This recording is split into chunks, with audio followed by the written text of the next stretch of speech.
Hey guys, welcome to another episode of Foresight TV.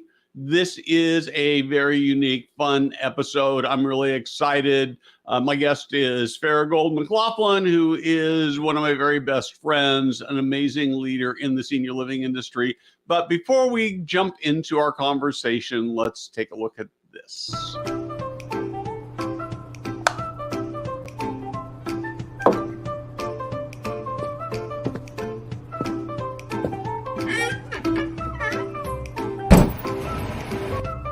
Hey guys, Steve Moran here.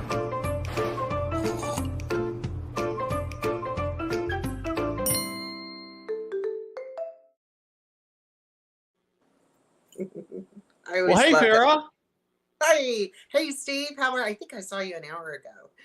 I know it's like, and you'll see me again next week, right? So we will be at the NIC conference. You get there a little earlier than I will. So I want to actually set this up a little bit. Fara and I have been good friends for many years. She's been a client. She has worked for, you've worked for as part of our organization. You're kind of like family, right? And we about 4 or 5 years ago, real early on in the life of Foresight TV, you and I did a Foresight TV on New Year's Day. I'm sure you remember that because you were in a really traumatic place in your life, right? Terrible. I mean, what's been amplified is what's happened to Bruce Willis with his final diagnosis. That was my probable diagnosis of frontotemporal. And as I immersed myself in it, the Frontotemporal Degeneration Society doesn't like the word dementia because it really is a brain degeneration. But fortunately, I never thought I'd say, good for me.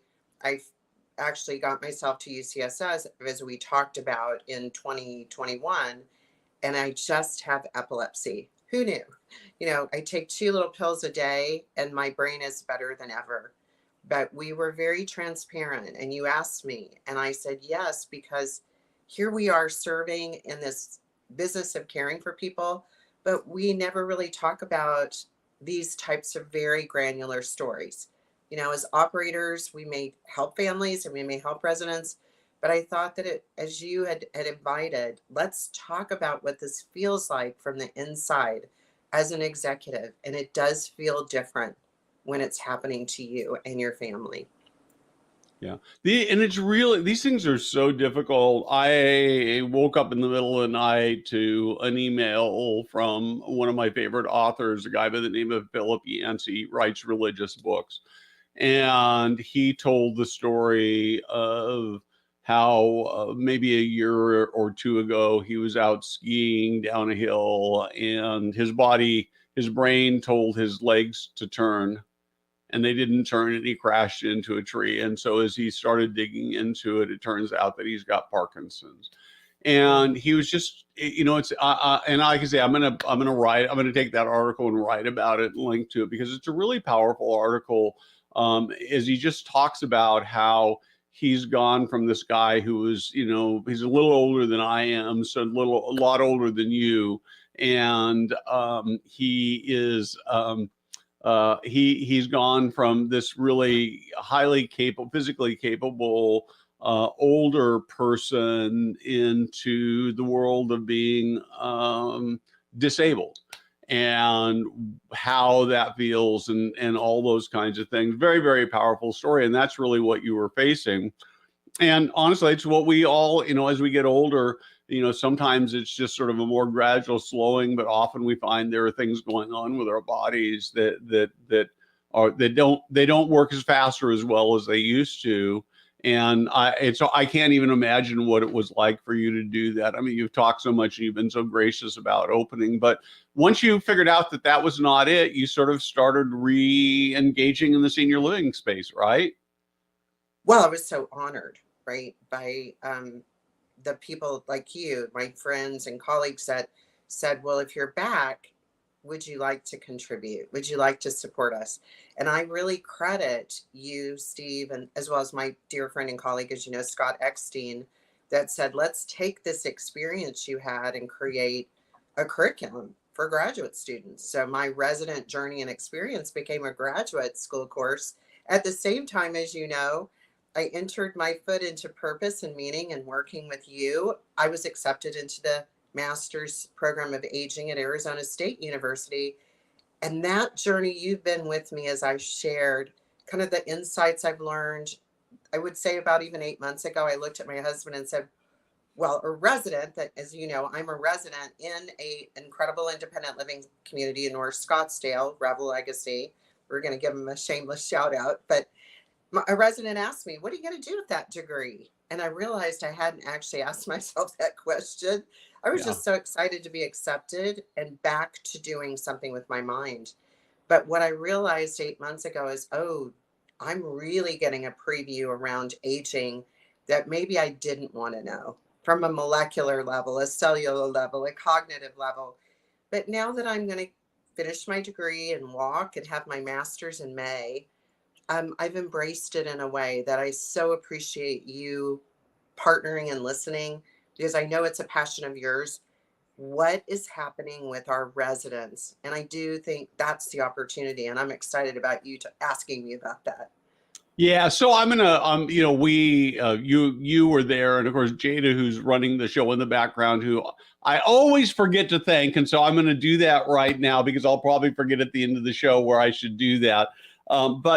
But we got into this conversation about ageism this morning in our team meeting, and I think we actually recorded it, so I'm thinking we'll probably share some clips out of it. But this aging thing is really, really hard. Mostly it gets focused around language, and language is important, right? But I guess the thing I see, and as I talk to residents and I hear stories about residents, is that it's not intentional, but we see a lot of ageism in the behavior of senior living operators and staff towards residents, right?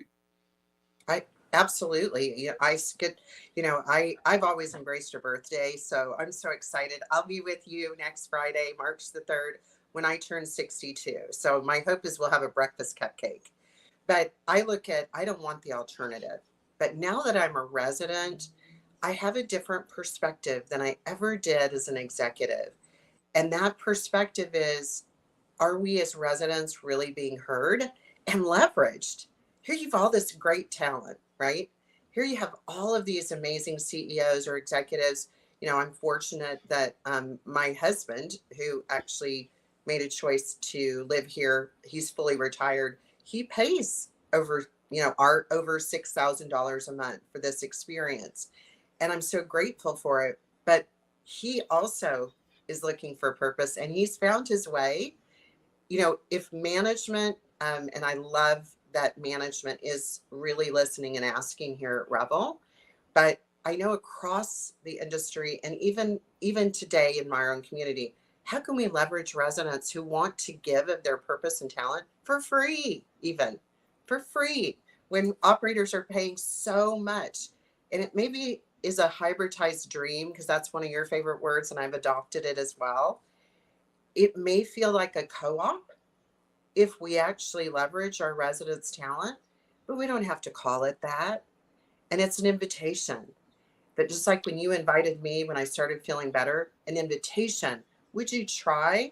And let's see if there's some contributions you can make. And what did Yeah. I say? Let me try. Yeah. Yeah. I mean, I just, one of the things I've always, this may be an area that I have got to rethink. So for a long time, I've written about this and I've talked about this idea that there are really a lot of jobs in a senior living community that could be done by residents. The most obvious is the front desk. Absolutely. And so you could have somebody who maybe is struggling to pay their bills, who could work 20 hours a week at the front desk. But here's the thing that I'm actually needs rethinking, is that it doesn't need to be a paid position. Maybe you replace that front desk with somebody who's a volunteer. I wrote a story a few weeks ago that we published about a group of residents who were in a building that's really struggling for occupancy. And this group of residents, I think there were, I don't know, 7 or 8 or 9 residents who were there. And all but one of them said, man, I wish they would form a marketing committee that we residents could be on, because we could get this building full. There was one resident who said, I'm already paying $10,000 a month. I'm not going to go work, which is fine, right? I mean, they shouldn't be an obligation. But what these residents who are willing to be a part of this committee looked at was that they want this community to be successful because it's their home. Yes. And they would be so proud to be able to do that. And, this is where the ageism part, it's sort of like, I don't care about the language. I care about the behavior. Here, this operator is saying, nah, we sort of value you for your checkbook, but not for your smarts. And that's, yeah. And I saw it and that's my failure too, as an operator. The years in operations where I would walk through a community, and that's probably the best word, through, and not be, even though we would coach and cajole and incentivize even our community level team. I noticed that now that I'm a resident, how quickly a staff person may walk past me through me and the community, because they may be focused on a task, when actually, if we're focused on the people side of our business and caring for people, the way that resident feels is going to give you a 10-time, 100-time return. And it takes just a moment of being with people versus doing. And that's my passion going forward, as you know. Yeah, and I guess the thing that's hard, right, is we're all busy. And so it's really hard to sit and just have a conversation. And I look at just the team meeting that we do we do a team meeting every Friday morning, and by Zoom. And when I first envisioned doing this, as we started growing the organization, it was really, well, this is a place where we're going to come together to talk about the business and make sure we're all on the same page. And we do some of that, but mostly it's just about having conversation. And so I would say most of the time, like we did today, we talked about a bunch of things, but the big conversation was about ageism. And it was actually sparked by somebody had posted something on LinkedIn that I've sort of posted a contrarian view that upset one of my team members, and we were off to the races. And we're actually going to bring that conversation, to a version of that conversation, to you in a few weeks on Foresight TV, because we think that we need to maybe do a little more debating of some of these really important issues. So you've sort of got this refocus of a new passion. Let's talk a little bit about that. Well, I was so honored when I shared with you that I'm seeing this, and it happened organically. A CEO of an operating company, and I don't want to put them on the spot, but they invited me to be their keynote in November. And they said, will you come and help our leadership team, again, see the perspective from the inside out? What was it like to be an executive? What was it like to be a resident? And that sparked my interest. That CEO referred me to another CEO, and I came to you and I said, Steve, I really think this is the place I see other people are seeing a need. And this is where I'd like to grow, because I didn't have that on the operating side. Who could help, like me, facilitate really dynamic resident council meetings? Because often in resident council, you've got operators and they're at odds with residents' desires, passions, needs. And that's a place where I know I could help facilitate as a representative of both, almost like a mediator, finding the through line. When residents complain about 25 things, what are they really saying that's systemic? Underlying it is usually some basic needs. I'm afraid. I'm, again, angry about the loss of my control. And how do we now communicate that back to the operator that can make a tiny calibration? If I'm afraid I've lost control, then maybe I need 2 more items on the dining menu to make me feel more in control. So I want to be able to double down my own time, my efforts in having the resident journey. What does this feel like for management? And, again, my hope is that I'll be able to do that also for selected tech companies. We have all these technology companies that are creating these great things because they have a great idea. But in my master's program at Arizona State, it's #1 ahead of MIT and Stanford in aging and health innovation. And I've learned a lot now about asking, how many residents did you talk with? How many aging individuals were part of your ideation? And most of the time, 90% of those technology companies say, well, it came because I had an idea. About what? What's the story? It may also be highly subjective. So your grandmother or your mother, yes, needed this, but what about this broader group of residents? So it is very, very specialized, as you know. I just told everybody I'm 62, so it's not like I'm going to go out there and blow Yeah. up a big business. And I mean, the work I'll do will continue to be very referral based. My advisory support to you, I know if you have a colleague or an operator that's really struggling with, our residents are angry. We see it across the business. Residents file lawsuits against operators. And if you really get down to the granularity of it, it was maybe more lighting on the exterior of the community. Those are very solvable problems. But if they escalate and they turn into a wildfire, and that's my hope, that I can offer support to investors, operators, and technology companies to stay resident focused. So I'm going to actually take what you've said and shift just a tad bit. So I think that it's pretty clear. You can hear your passion, my passion about this issue in terms of the human part of it. But if you're going to go help a company do this, you're going to charge them money for that, as you should. What's the business reason? Because at the end of the day, they will increase occupancy, stabilize occupancy. If I have residents in a community that are angry because they don't have an extra choice for lunch, that seems like something that can be fixed. And they will tell their friends that they don't have choice. Or they'll tell their friends, I'm afraid because my front door is unlocked or anyone can enter. And so I'm going to move out and I'm going to stay at home.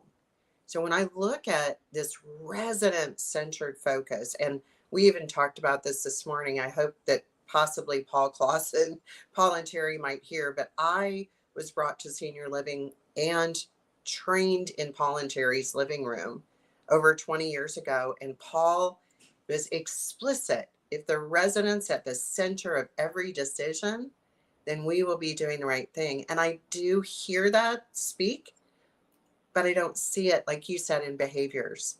So again, helping an operator, I don't see it as big. Every one of these, all of our operators have built Steinway pianos.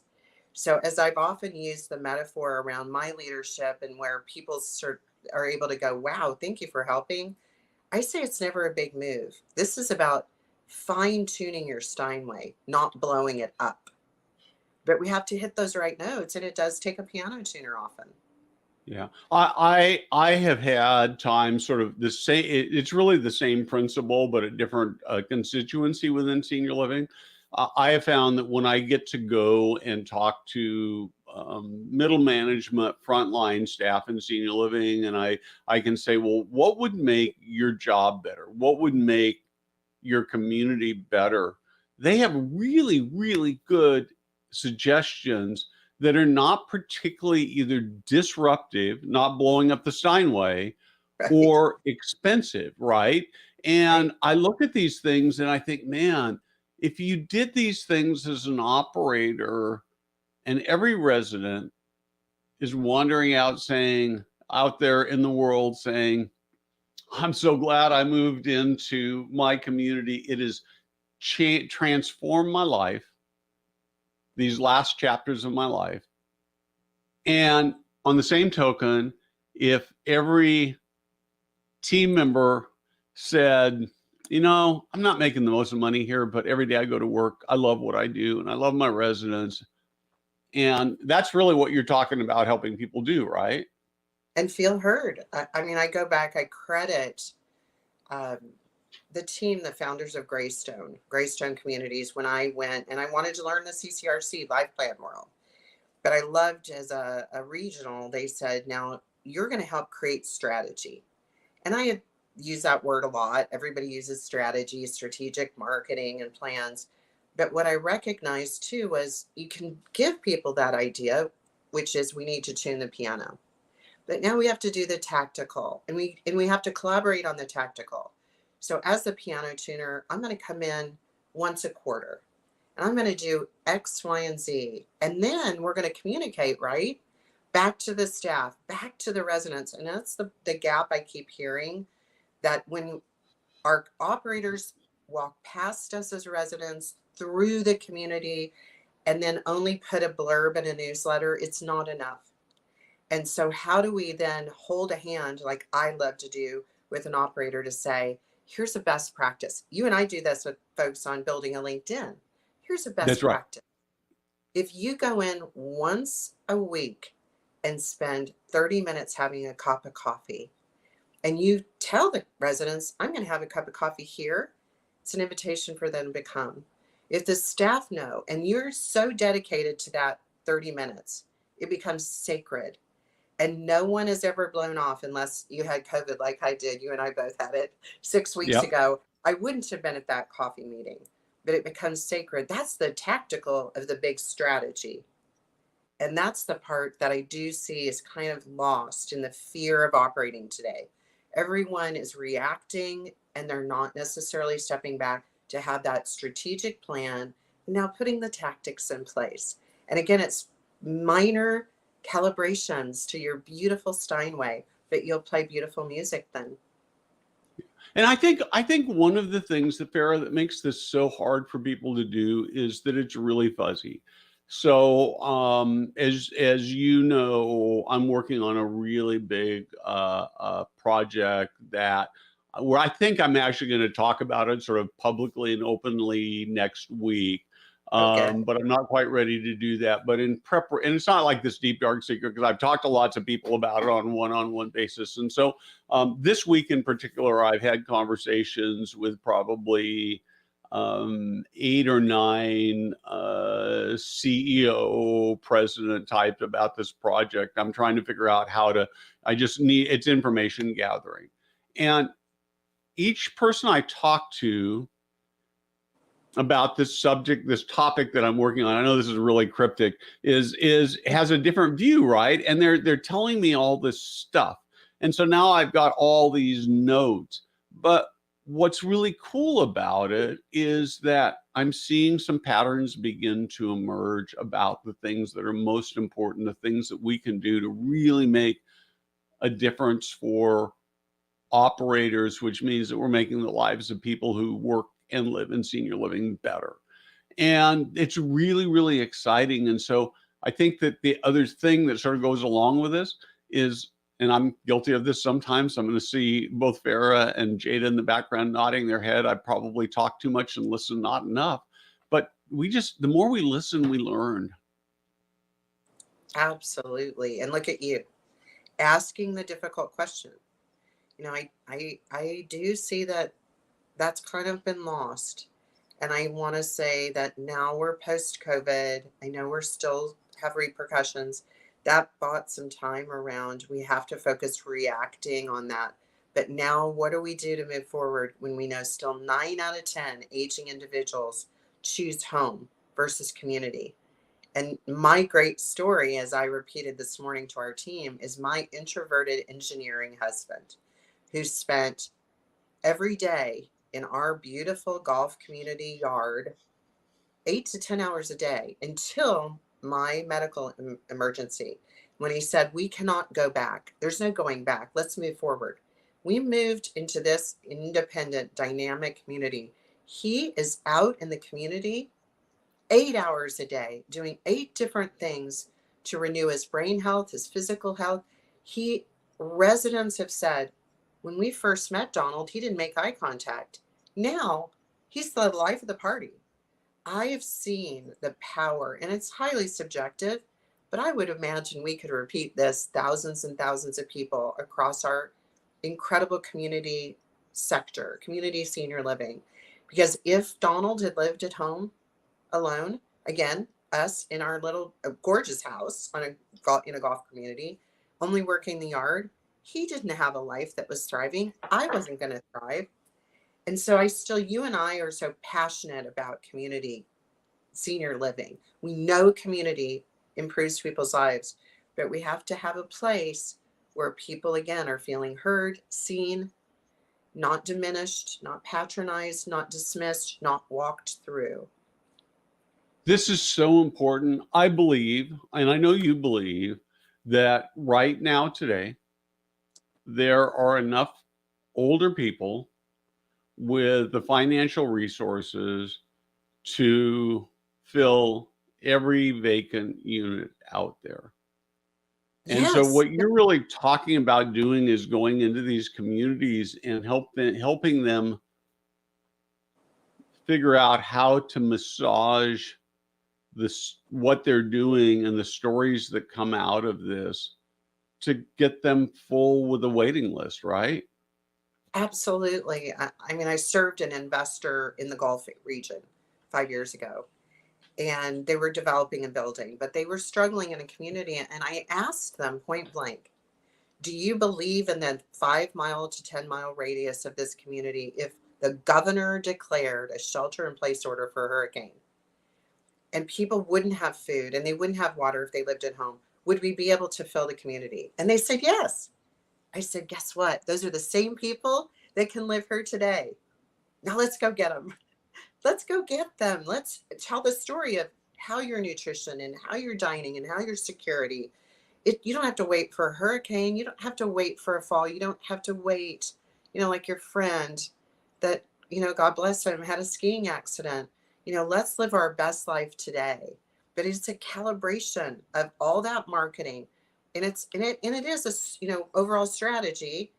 As a consultant, I will give, and you and I do often for free as well as paid, those granular tactics. And one for instance, is a business that serves seniors and has some very new developments, but they're all open. And I was able to say to the COO, here's one fix that could help you.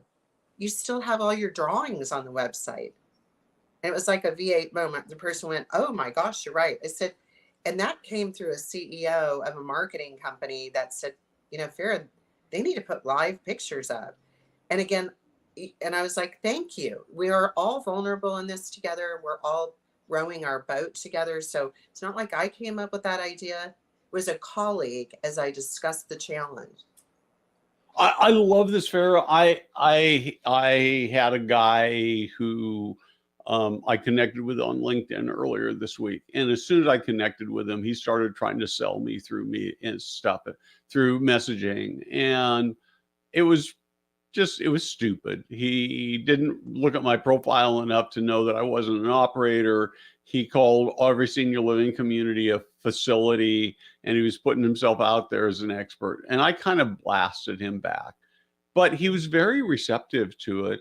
And he said, well, I'm going to try to make it up for you. And so he went to my website and he made some suggestions, including finding a broken, it was actually on LinkedIn.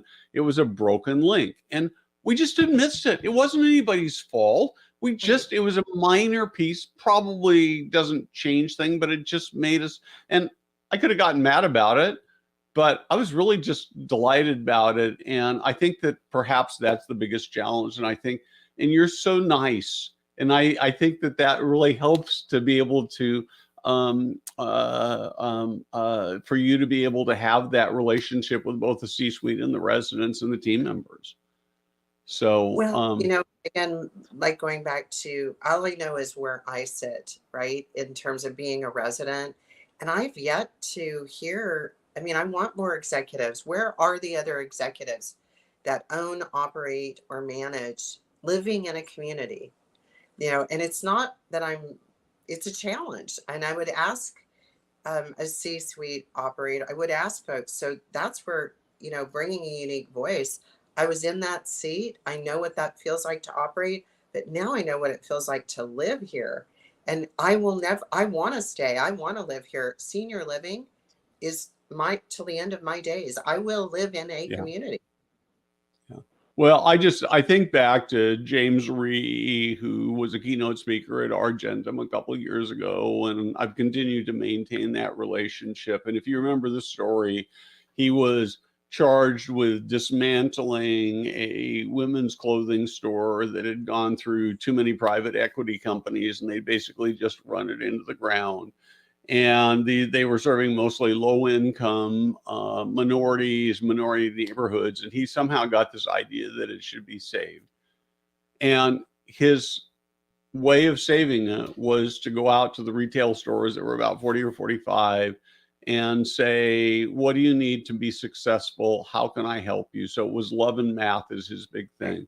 Of, And of, in 18 months, he turned this company that by all rights should have gone into bankruptcy into to the point where it was more profitable than it had never ever been. He ran it for 7 years, and it got then resold again at a higher price than it ever been. And so I see you as the person who could walk into a struggling organization and walk hand in hand with the CEO, the COO, the president, regional directors, and walk into these communities and say to the residents, what do we need to do to make this better for you? To go to the employees and say, what do we need to do to make this better? And in weeks and months start turning these communities around. And I just almost want to beg people to call you up and let you go do that. You'll get paid a little bit of money and they'll become multi-billionaires, and almost seems unfair, but the big thing is you'll change people's lives. you got it. That's exactly right. And So last to me, I think I told you, I went on to look for a domain, theresidentjourney.com. It was available. I bought it for $14 awesome. a year. I couldn't believe it. Now I haven't launched it. I'm, still working with you. We're going to be together at Nick. Um, next week will be sort of my advisory role with you. But again, like you said, the purpose is here. I'm 62 on Friday. It's not Yep. about building a monolith or a big, I have several people that are like, Farah, could it be something that I might have in the future? And be like, yes, that could be something for you in the future, but that's really not what I'm doing. For myself, it continues the mission that you talk about, making the lives of people that work and live in senior living better. I can't take your mission, but I can live through it. No, you should take my mission. Everybody should take my mission. I will know that I have had great success when I'm wandering around and I say to somebody, what do you do? They say, oh, well, we make the lives of people who live and work in senior living better. And I'm just going to bite my tongue and say, I know where that came All from, but right. I'm glad you own it. So I want everybody to steal that. Farah, we are about out of time. Thank you. We have got, I can hardly wait until you get your website up. And in the meantime, you can find Farah through LinkedIn and go out, tap into her, go change the world for your residents and your team members. You will be so grateful you did that.